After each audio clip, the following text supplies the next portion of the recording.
Matthew Michalewicz is at the head of the class of a new breed of professional speakers. He's actually done what he talks about. Still in his mid-30s, he has retired after building 4 businesses and selling them at major profit, the latest of which grew to almost 200 employees and $20 million in revenue before being acquired by global giant Schneider Electric.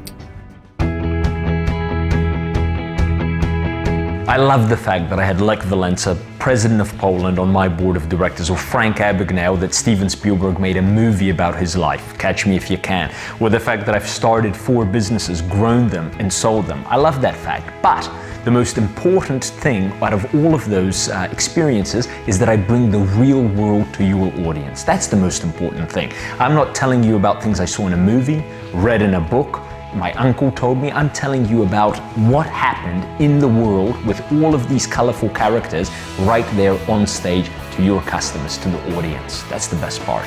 I thought today he was brilliant, entertaining, witty, charming, and the entrepreneurship was excellent. Born in Poland, raised and educated in the United States, Matthew and his wife chose to raise their young family and build a business from scratch in Adelaide, South Australia. We moved here by choice about 9 years ago from the United States. Extremely excited. Love Australia. Love living in Adelaide. And I set up a business. I enter the business community for the first time. And I say, hey, how you doing? I'm Matt. I moved here from the United States. And they look at me. They hold my hand, but they just look at me. And they said, you moved here from where? And I said, the United States. You mean America? I said, yeah. Why? Why? And I was speechless, and I'm not often speechless, but I was absolutely speechless. And before I could even reply, they regained their composure, and then they looked at me, and this was the real killer. You'll never succeed here. You'll never, ever succeed here. The 3rd fastest growing company in Australia last year was my company out of Adelaide.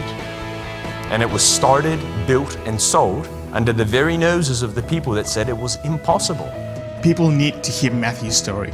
When he articulates his experience, the journey that he's been on, the learnings throughout that journey, it provides so much credibility in what he is saying, and people pick up on that. And Matthew's inspirational presentations come from the world of facts, verifiable experiences and mainstream research. I don't like fluff. I don't like talks where people advocate that the way to achieving something, whether in business careers or in any discipline, is through some fluffy method. Let's hold hands, let's close our eyes, let's hum, let's think about something, and all of a sudden it materializes. I fundamentally don't believe in those kind of methods, and I've yet to meet the business where the business owner gets his employees together every morning, holds their hands and says, right, visualize the customer coming in through the door. Visualize it. Visualize it. They're not coming in. Who does that? Nobody.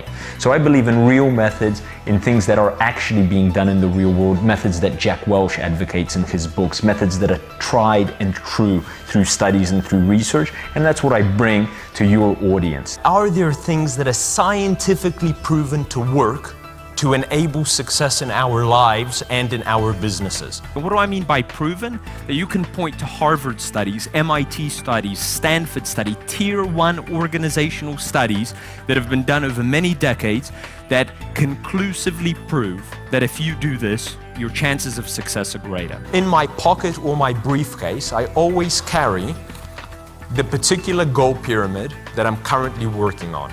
And on airplanes, spare moments, waiting in the lobby somewhere, I'll look at this. And I know that to get to the top, all I got to do is work on these things at the bottom, which I make notes, I work on, those become my weekly tasks, and it keeps me moving up. You know what I'm doing? This isn't voodoo. This isn't mysticism. This is mental focus. Matthew's one of the most motivating and inspirational people I've ever met. Now, usually the trouble with people like that is they make you feel good, but leave you with nothing at the end of the day. The thing with Matthew is he's all about goal setting, all about actions, and all about getting things done. What I like the most about being on stage, I look at the audience, I look at the individual people in the audience, and I see that I've got their total attention. It's absolutely captive. They're listening to every word I say, and it's my opportunity to give them something to make their situation better in their job and career, in their business, how to better their business, in their personal life, what they can do to change some aspect of it. And I see them looking up at me, and I'm looking down at them, and our eyes meet, and I know that at that moment I'm influencing them, and that's the best feeling in the world.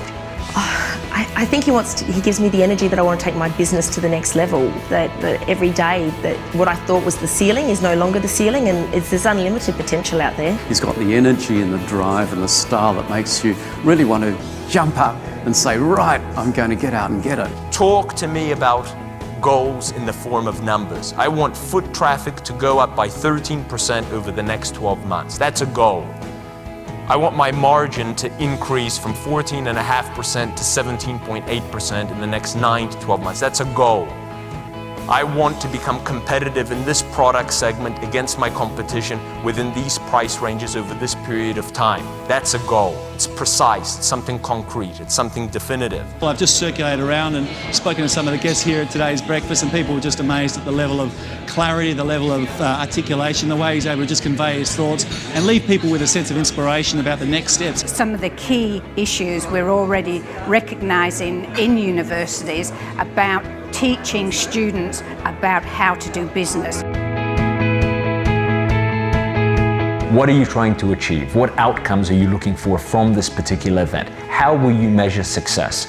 And every engagement, every opportunity that I have to speak, I'm always looking at the outcome from your perspective, your audience's perspective. It's your job as a manager, as a CEO, as a business owner to make your employees care. It's your job, period. All you have to do, and it's not rocket science, is have clarity about goals, align them to desire, create an environment or be an environment conducive to achieving those goals, invest in yourself and your staff in the knowledge required to achieve it, and then act.